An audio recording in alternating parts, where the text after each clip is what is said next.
Hello everybody.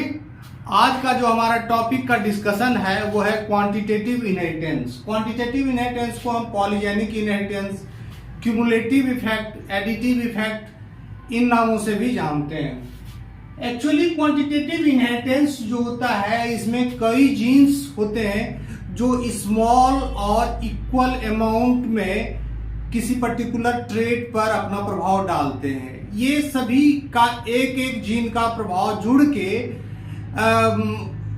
Final उसका phenotype बनता है। तो इस तरह से हम देखते हैं कि इसमें कोई भी जीन एक दूसरे जीन को न तो दबाता है और न ही उसको किसी तरह से अफेक्ट करता है, इसीलिए इपिस्टेसिस नहीं होता है। यहाँ न तो इपिस्टेसिस है न तो एक डोमिनेंट एक जीन दूसरे जीन को डोमिनेट करता है किसी भी तरह से। हर जीन का अपना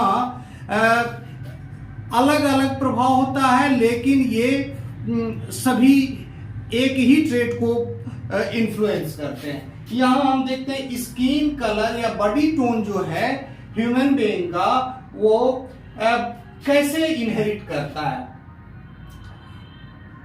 फिनोटाइप जो है ह्यूमन बीइंग का जो कलर कंप्लेक्शन है, बॉडी टोन है, ये डिसाइडेड होता है इन्वायरमेंटल फैक्टर और जेनेटिक फैक्टर दोनों के द्वारा। तो जेनेटिक फैक्टर की चर्चा हम लोग करेंगे अभी। यहाँ इन्वायरमेंटल फैक्टर को फिलहाल हम इग्नोर करके चलते हैं। ये ब्रॉड सेंस इनहेरिटेबिलिटी में हम लोग कभी डिस्कस करेंगे। तो फिलहाल we are discussing genetic factors. और जेनेटिक फैक्टर्स में ऐसा माना जाता है, आज के साइंटिस्ट ऐसा मानते हैं कि जो स्किन का कलर होता है इसको 4 और 5 और even more than 5 genes regulate करते हैं ह्यूमन बीइंग के कलर कंप्लेक्शन को। क्योंकि एट वन एक्सट्रीम हम लोग पाते हैं निग्रो जो काफी डार्क कलर के होते हैं, और कॉकेशियस रेस जो रशियन है, यूरेशियन रेस है सॉरी, वो व्हाइट कलर का होता है। तो और इंडियन रेस जो है वो बीच बीच का कलर है। और हम लोग और भी देखते हैं कि ये सारे एक्सट्रीम, ये जो सारे डिफरेंट शेड्स होते हैं कलर के, डिफरेंट बॉडी टोन्स होते हैं, वो इन्हीं दो एक्सट्रीम के बीच में पाया जाता है। या तो कॉकेशियस रेस होता है जो कंप्लीट व्हाइट होता है, और फिर निग्रो जो कंप्लीट डार्क होता है। और जो बीच के कलर होते हैं, बीच के बॉडी टोन्स होते हैं, ये एडिटिव इनहेरिटेंस का नतीजा है, यानी कि क्वांटिटेटिव ट्रेट के द्वारा रेगुलेटेड होते हैं। तो ये 5 जीन्स इसको रेगुलेट करते हैं। और 5 जीन्स रेगुलेट करते हैं। एक्चुअली जो पर्पस था हमारा वो दिखाने का कि कैसे हम इसके फिनोटाइप्स को के रेशियो को निकालते हैं, खास करके क्वांटिटेटिव ट्रेट के रेशियो को। क्वांटिटेटिव, यदि मान लीजिए 2 जीन का इन्वॉल्वमेंट है, 2 जीन का इन्वॉल्वमेंट है, तो डाइहाइब्रिड क्रॉस की में हम लोग जैसे R1 R2 R2 और इसको हम small r1 small r1 small r2 small r2, और इस तरह से हम लोग इंटरमीडिएट ट्रेट निकालते हैं। इंटरमीडिएट ट्रेट जो होगा वो R1 small r1 capital R2 और स्मॉल r2। ये जो इंटरमीडिएट ट्रेट होगा ये पेरेंटल टाइप के बीच का ट्रेट होगा। तो बहुत सारे क्वांटिटेटिव ट्रेट हैं। कैटल में मिल्क का प्रोडक्शन हुआ, या कर्नल कलर ऑफ इंडोस्पर्म का कलर व्हीट में हुआ, ये सारे ट्रेट जो है क्वांटिटेटिव ट्रेट ही होते हैं। लेकिन जब जीन की संख्या बढ़ जाती है तो रेशियो काफी कॉम्प्लेक्स हो जाता है। मान लीजिए जब 2 जीन की संख्या है तो इसके पेरेंटल फिनोटाइप को हम जानते हैं। पेरेंटल फिनोटाइप जैसे को कैलकुलेट कैसे करते हैं, 1 divided by 4 to the power n, यानी कि इसमें 2 pairs of genes are involve, तो n इज इक्वल टू 2। तो कितना हो जाएगा पेरेंटल टाइप हो जाएगा 1/16। तो पेरेंटल टाइप 1/16 होगा। इस केस में पेरेंटल उसमें 1/16 होगा। लेकिन जब जीन की संख्या ज्यादा होती है, जैसे यहाँ हम देखते हैं कि एक जीन वाला केस तो हम लेते नहीं है, क्योंकि ये इनकम्प्लीट डोमिनेंस का केस है जिसमें 1:2:2 का रेशियो हमको मिलता है। दूसरा जो केस है, दूसरा 2 जीन का केस है। 2 जीन का मतलब है इसमें 4 एलील्स, इसमें मल्टीपल एलील का केस इंक्लूडेड नहीं है, ना तो इसमें एपिस्टेसिस है ना डोमिनेंस है। तो 2 जीन है, यानी कि ये इस तरह का केस है।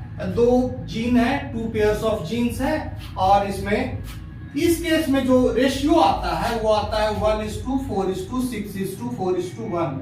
इस रेशियो को निकालने का एक बड़ा सहज ही तरीका है। ये सारे रेशियो एक नॉर्मल डिस्ट्रीब्यूशन को शो करते हैं, यानी कि मीन में जो फ्रीक्वेंसी होगी ऑफ स्प्रिंग की सबसे ज्यादा होगी और एक्सट्रीम के तरफ कम होता चला जाएगा।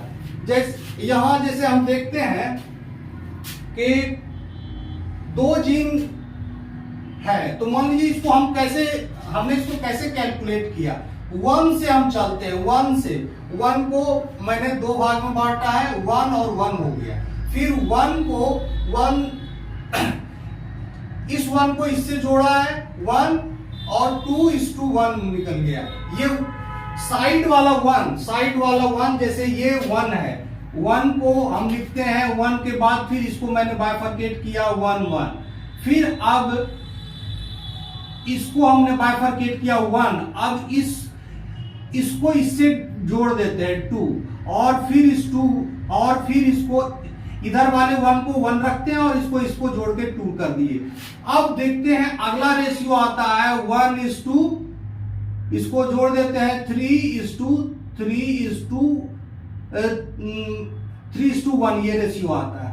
फिर इसके आगे का रेशियो आता है 1:4:6, 3 जोड़ देते हैं 6, और इधर 4, और फिर इधर 3 को 1 से जोड़ दिया 4, और फिर 1 इधर चला है। तो ये जो है 2 जीन का केस है, तो इस तरह से ये रेशियो हमारा चला है 1:4:6:4:1, ये रेशियो चला है।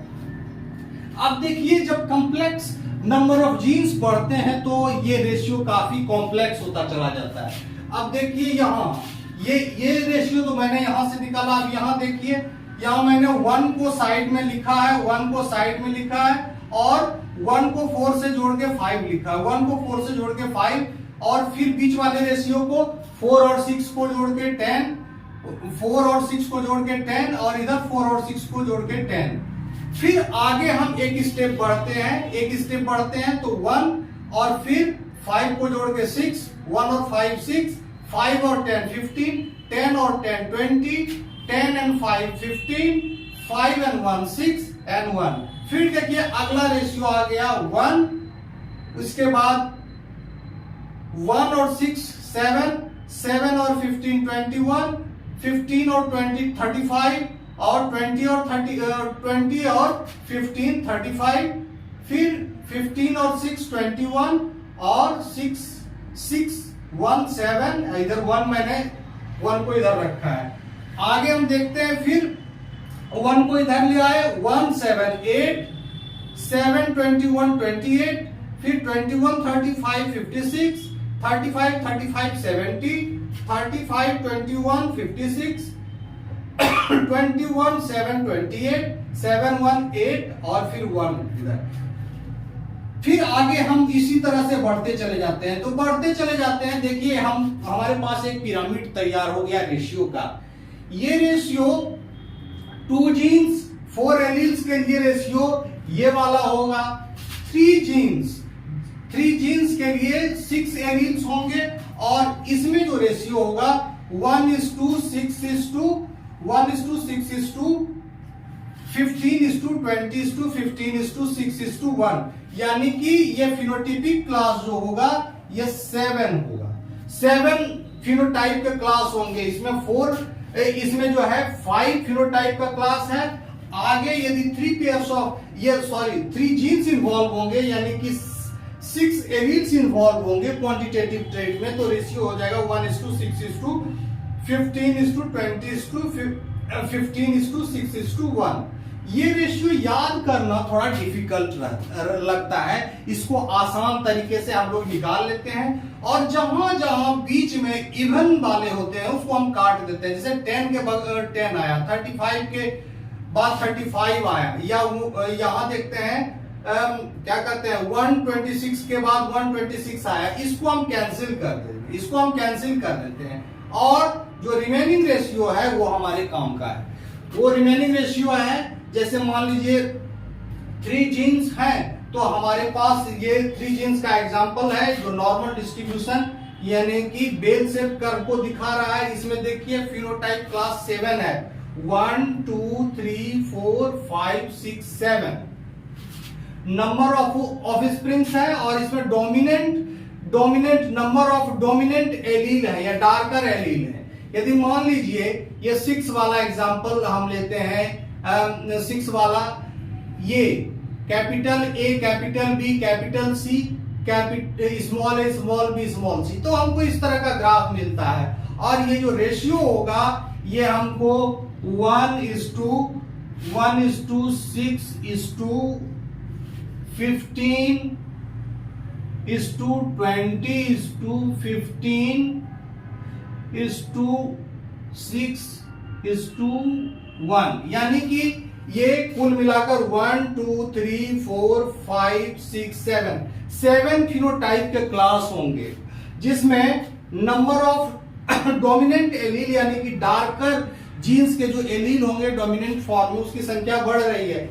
यहां जो हमको मिलेगा 3 जीन्स के लिए तो नंबर ऑफ डोमिनेंट एलील यहां 6 होगा, जबकि यहां सभी के सभी रिसेसिव एलील होंगे, यानी कि एक भी डोमिनेंट एलील नहीं होगा, एक भी डोमिनेंट एलील नहीं होगा। अब ऐसा माना जाता है कि स्किन कलर का इनहेरिटेंस जो होता है ये 4 और 5 इवन मोर देन 5 जीन्स के द्वारा रेगुलेट होता है, तो इसके रेशियो को भी हम इसी तरह से निकाल सकते हैं। अब देखिए इसका जो 5 जीन्स यानी कि 10 एलील्स हो गए, 10 एलील्स हो गए और फिनोटाइप का क्लास इसमें हो जाएगा 11। ये हो गया 3 जीन्स के लिए। उसके बाद यदि 4 जीन्स होंगे तो 8 एलील्स होंगे, उसका जो रेशियो होगा 1:8:2, 28:2, 50:60:70:50:6:28:8:8, यानी कि 1 2 3 4 5 6 7 8 9 फिनोटाइप के क्लास आएंगे यदि 4 जीन हमारे स्किन को रेगुलेट करता है, तब 9 फिनोटाइपिक क्लास। इसके कहने का मतलब है जो बॉडी टोन होगा हमारे शरीर का वो समूचे वर्ल्ड में देखा जाए तो 9 तरह के बॉडी टोन या 9 तरह के कंप्लेक्शन के पीपल पाए जाएंगे, लेकिन ऐसा माना जाता है कि 5 या 5 से ज्यादा जीन इसको रेगुलेट करता है। अब 5 जीन यदि रेगुलेट करता है, हम 5 ही जीन को कंसीडर करके चल रहे हैं, यानी कि देखिए यहाँ AA BB CC DD EE 5 genes, 5 dominant genes है, यानी कि ये जो पेरेंट होगा ये डार्क होगा, काफी डार्क होगा और ये व्हाइट, ठीक है। किसी रेस की बात हम लोग अभी किसी रेस का नाम नहीं लेते हैं, ये बेहतर यही है कि हम किसी पर्टिकुलर रेस का रेफरेंस न लें, लेकिन आप ये मान लीजिए कि डार्कर कंप्लेक्शन के लिए जो है 5 पेयर्स ऑफ जीन्स हैं, 5 जीन्स हैं, तो ये एलील्स कितने हो जाएंगे? 10 होंगे। 10 एलील्स है, ये गिन सकते हैं आप, 10 एलील्स इधर है, 10 एलील्स इधर है, रिसेसिव सभी होमोजाइगस और यहाँ डोमिनेंट होमोजाइगस है। इंटरमीडिएट फॉर्म आएगा, इंटरमीडिएट फॉर्म की फ्रीक्वेंसी सबसे ज्यादा होती है, सबसे ज्यादा होती है, यानी कि मीन में जो होता है इंटरमीडिएट फॉर्म होता है। यहाँ यदि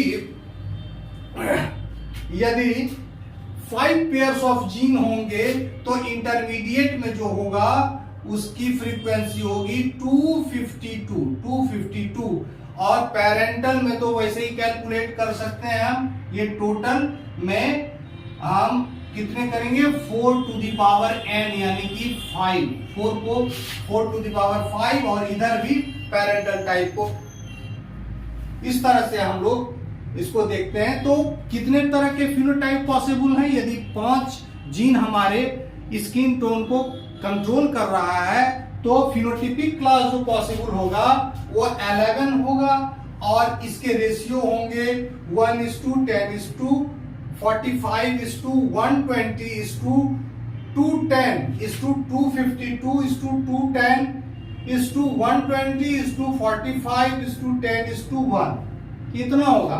और फिनोटाइप क्लास 11 है, 5 इसको 10 एलील्स के द्वारा रेगुलेट किए जाते हैं। आई थिंक कि ये जो पिरामिड है इसको कंस्ट्रक्ट करना काफी आसान है और आप इसके थ्रू आप फिनोटिपिक क्लास कितने भी जीन का हो आप उसको आसानी से निकाल सकते हैं। और ये बेल शेप कर्व या नॉर्मल डिस्ट्रीब्यूशन का कर्व है जिसमें हम देखते हैं कि जो मीन पोजीशन है उसमें number of frequency of spring का मैक्सिमम होता है और जो एक्सट्रीम्स होते हैं उसकी तरफ कम होते चले जाते हैं। नॉर्मल डिस्ट्रीब्यूशन यानी कि 50% इधर है मीन के और 50% इधर है। बोथ द साइड्स जो डिस्ट्रीब्यूशन होगा ऑफ स्प्रिंग का फिनोटाइप के हिसाब से 50% नॉर्मल के इधर और 50% होगा। स्टैंडर्ड डेविएशन हो या वेरिएंस हो फिनोटाइप का ये दोनों तरफ बराबर बराबर होगा। आई थिंक कि आज का ये चीज जो क्वांटिटेटिव इनहेरिटेंस है स्किन कलर का इनहेरिटेंस का अच्छा लगा होगा, समझ में भी आया होगा। नेक्स्ट क्लास में हम लोग साइटोप्लाज्मिक इनहेरिटेंस के बारे में डिस्कस करेंगे। Okay, thank you.